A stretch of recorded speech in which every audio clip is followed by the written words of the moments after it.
శ్రీ వారాహిదేవి జ్యోతిషాలయం విద్య, ఉద్యోగం, వ్యాపారం, పెళ్లి, ఆరోగ్యం, నాగదోషం, సంతానం, రాజకీయం, వామాచార దోషం, భార్యాభర్తల మధ్య గొడవలు, అత్తాకోడళ్ల మధ్య గొడవలు, ప్రేమించి మోసపోవడం, స్త్రీ పురుషుల వశీకరణం, ధనం నిలకడ లేకపోవడం, మీ ఎటువంటి సమస్యలకైనా 24 గంటల్లో పరిష్కారం లభించబడును. నెంబర్ 1 వశీకరణ స్పెషలిస్ట్ పండిత్ పవన్ నంబూదిరి, కేరళ తాంత్రిక గురువు గారు. Phone number 9043637512. ఛానల్లోకి తిరిగి స్వాగతము.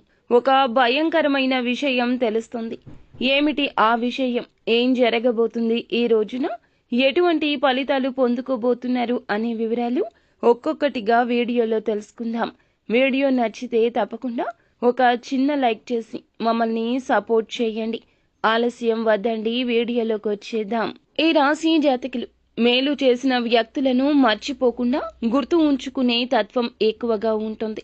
కొత్త వ్యక్తులు పరిచయమైన పాత స్నేహాలు, బంధాలను విడిచిపెట్టారు. నూతన విజయాల కోసం యత్నిస్తూనే ఉంటారు.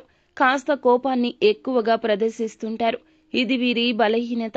మనోచాంచల్యం ఉంటుంది. మాట విషయంలో ఈ రోజున అప్రమత్తత అవసరం. మాట్లాడే విషయంలో తగిన జాగ్రత్తలు ఖచ్చితత్వంతో తీసుకోండి.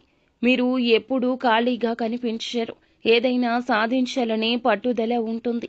ఈరోజు మధ్యాహ్నం 2 గంటలు దాటాక ఒక పెద్ద అశుభ వార్త వినబోతున్నారు.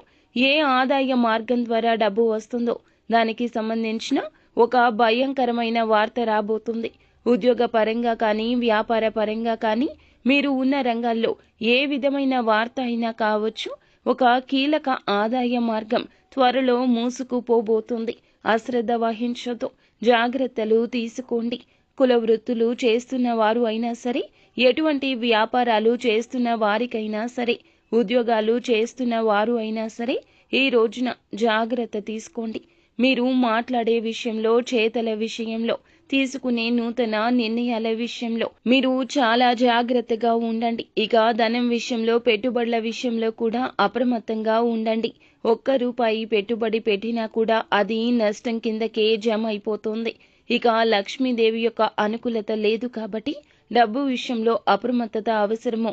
వచ్చే ప్రతి రూపాయి ఏదో ఒక విధంగా ఆగిపోవడం, బకాయిలు వసూలు కాకపోవడం, రావాల్సిన ధనాన్ని ఆఖరి నిమిషంలో ఎవరైనా అడ్డుకోవడం సంభవించవచ్చు. ఈ విషయం తెలుసుకుని ఈ రోజున దుఃఖ సాగరంలో మునిగిపోతారు. మానసిక అశాంతి చెలరేగుతుంది. ఏ రంగంలో ఉన్న వారికైనా సరే అందరికీ వస్తుంది అని కాదండి, కొంతమందికి మాత్రమే ఈ విధమైన అననుకూలత కనిపిస్తుంది. మిగిలిన అంశాలు మిశ్రమంగానే ఉన్నాయి. వ్యాపార జీవితం గురించి ఒక కీలక ఆలోచన చేస్తారు. అమలు విషయంలో జాప్యం జరగచ్చు. మీరు తీసుకునే నిర్ణయం బంగారు భవిష్యత్తుకు బాట కావాలి. ఇలా ఇబ్బంది పూరితమైన వార్త కాకూడదు కాబట్టి ఈ రోజు చేసే ఆలోచన సొంత నిర్ణయాలకు ప్రాధాన్యత ఇవ్వకుండా ఎవరైనా అనుభవజ్ఞుల సలహా తీసుకుని పాటించండి. కుటుంబ సభ్యుల సలహాలు కూడా పరిగణలోకి తీసుకోండి. మేలు కలుగుతుంది. భాగస్వామ్యులతో ఇదివరకు ఏమైనా విభేదాలు ఉంటే వాటిని పరిష్కరించుకునేందుకు ఈ రోజున ఒక అడుగు ముందుకేస్తారు. వ్యాపార భాగస్వామ్యులతో కొత్త వ్యాపారాలు మొదలు పెట్టాలి అనే ఆలోచన సక్సెస్ఫుల్ గా కలిసొస్తుంది. ఉద్యోగస్తులకు ఉద్యోగ జీవితంలో కొన్ని ప్రత్యేక సవాళ్లు ఎదుర్కోవాల్సిన దుస్థితి కనిపిస్తుంది.